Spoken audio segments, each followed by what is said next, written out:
셀트리온 그룹 3사 23년 투자자별 수급 전망은 연기금과 외국인의 전략은 셀트리온 금요일 플러스 0.31% 상승, 헬스케어 플러스 0.53% 상승, 제약은 플러스 0.78% 상승세를 보였습니다. 올해 들어서 첫 주는요, 주 초에 좀 안 좋은 모습이었다가 주 후반에 반등을 보이면서 세 종목 모두 단기적으로는 바닥을 어느 정도 형성하는 모습으로 해석을 할 수가 있겠습니다. 오늘 이 시간에는 셀트리온 그룹 3사에 대한 23년 올해 수급에 대한 전망을 해보기로 하겠습니다.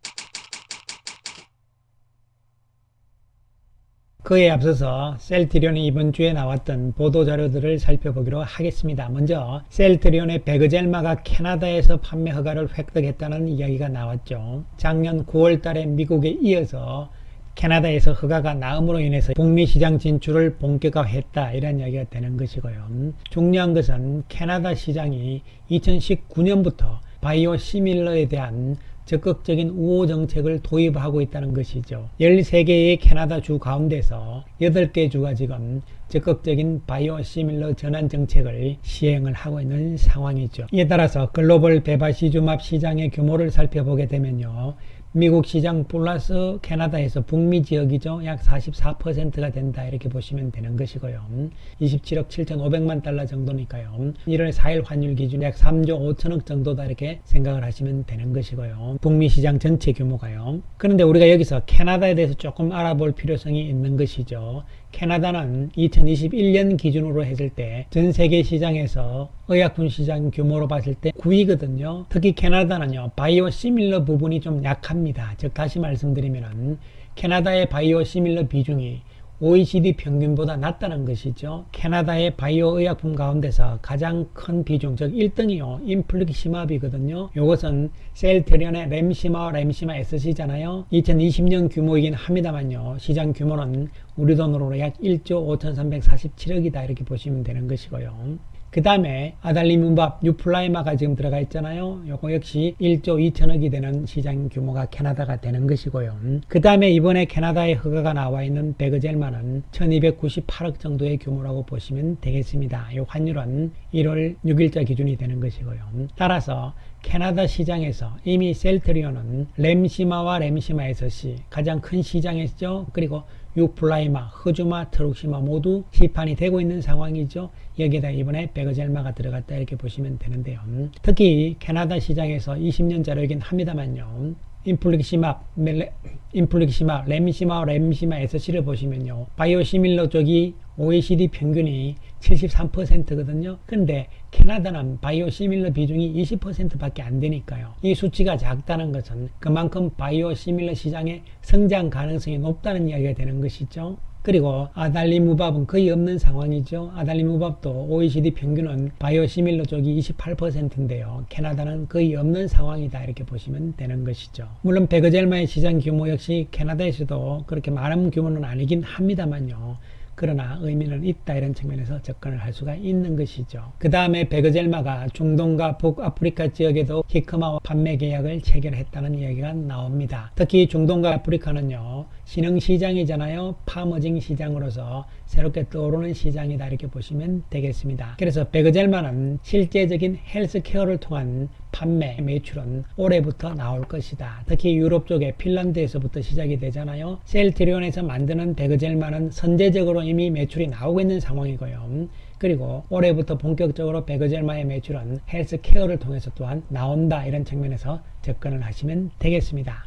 자, 그럼 지금부터 셀트리온 그룹 3사에 대한 수급에 대한 전망을 해보기로 하겠는데요. 먼저 셀트리온 월봉을 보여드리는 이유는요, 연간으로 우리가 보자는 이야기죠. 지난 2020년에 셀트리온 그룹주들이 주가가 올라갔어요. 크게 오른 상태가 나왔고, 21년에 가격이 크게 하락하는 하락 조정이 나왔으며, 22년 작년에는 박스권에서의 기간 조정 과정이 나왔다. 그렇다면 올해 23년에는 주가가 어떻게 갈 것인가, 이런 이야기잖아요. 그러한 측면에서 수급에 대해서 이야기를 해보는 것이죠. 먼저 셀트리온을 20년부터 22년까지의 투자자별 매매 동향을 살펴보게 되면요. 여기 제일 앞에 나오는 것이 파란색이 20년이고요. 그 다음이 21년, 그 다음에 22년 이렇게 되는데요. 연기금을 보시게 되면요. 주가가 크게 올랐던 20년에 오히려 매도를 했죠. 주가가 내려갔던 21년에는 매도 규모가 상당히 늘어나는 모습이 나왔고요. 박스권 횡보였던 작년에는 연기금이 매수를 하는 모습이었죠. 3,412억의 매수 우위였죠. 이러한 연기금의 움직임을 포함을 해서 기간 전체적으로 봤을 때도 비슷한 모양을 보여주고 있잖아요. 그 다음에 외국인들 움직임을 살펴보면요.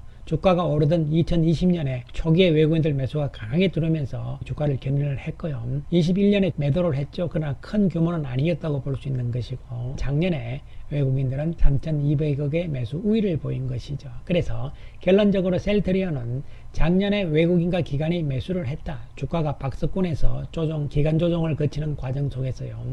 반면에 개인 투자자들은 반대의 모습이었죠. 특히 주가가 많이 빠지는 2021년에 개인 투자자들이 거의 1조에 달하는 매수를 보인 상태고요.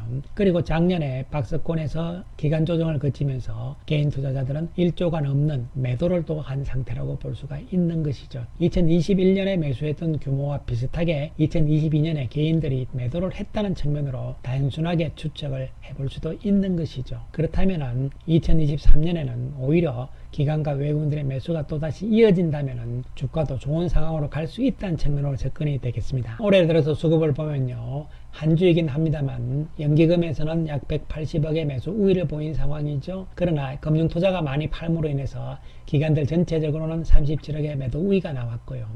외국인들은 1월 첫 주에 28억의 매수 우위를 보인 상황, 개인 투자자들은 약 3억의 매도를 보인 상황이 나타난 것이죠. 한편 헬스케어의 모습은 약간 다른 모습으로도 볼 수가 있겠습니다.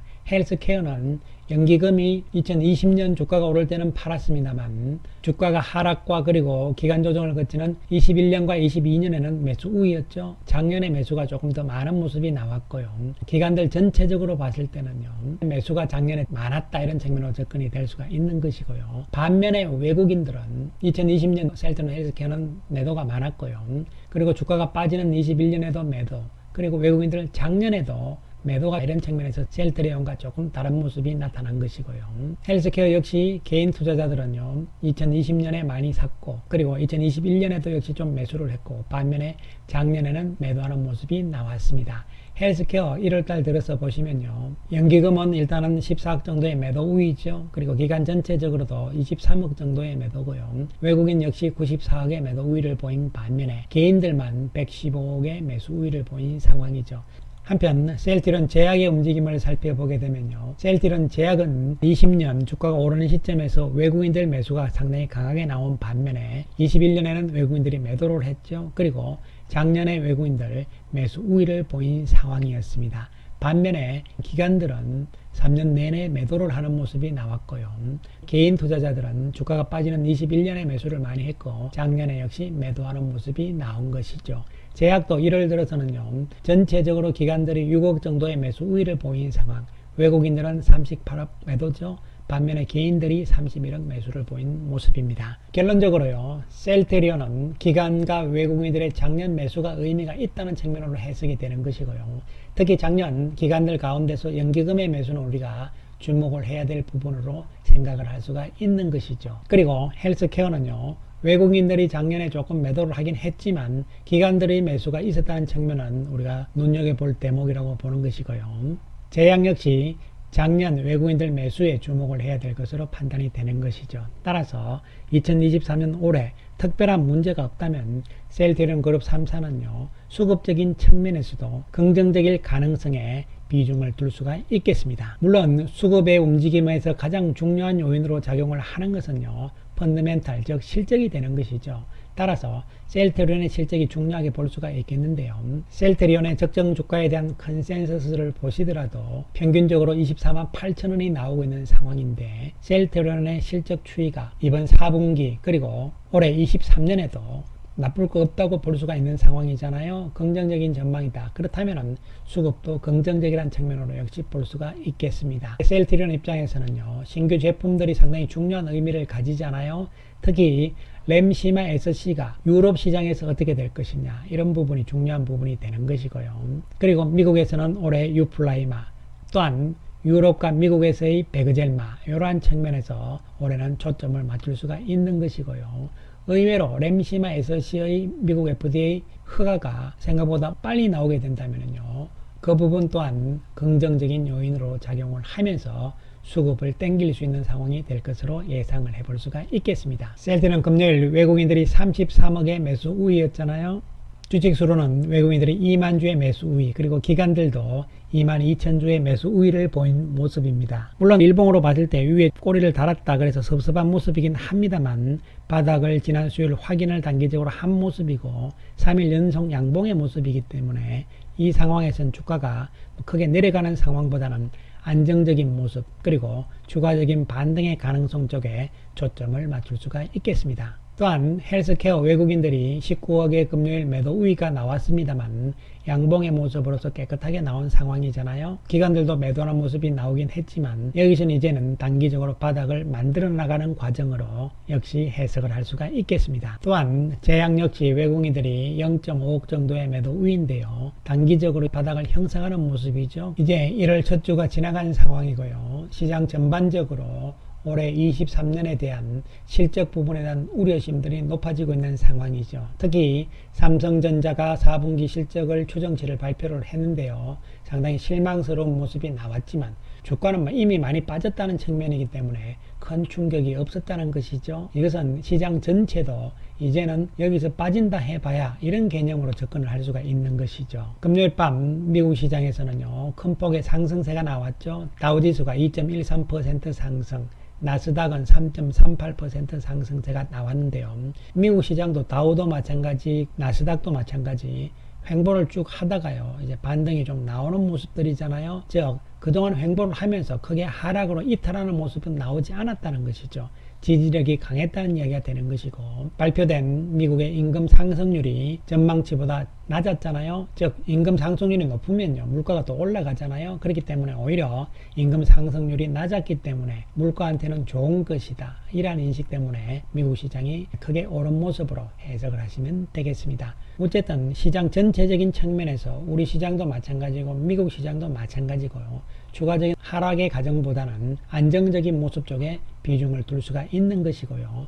또한 셀트리온 그룹주들도 마찬가지입니다. 단기적인 측면으로 보기보다는 큰 아웃라인에서 20년 상승, 21년 큰 폭의 하락, 그리고 22년 작년엔 박스권에서의 기간 조정, 즉 가격 조정과 기간 조정을 거친 상태이기 때문에 올해 23년에는 작년보다는 조금 더 희망적인 주가 움직임이 나올 가능성 쪽에 초점을 맞출 수가 있겠습니다. 감사합니다.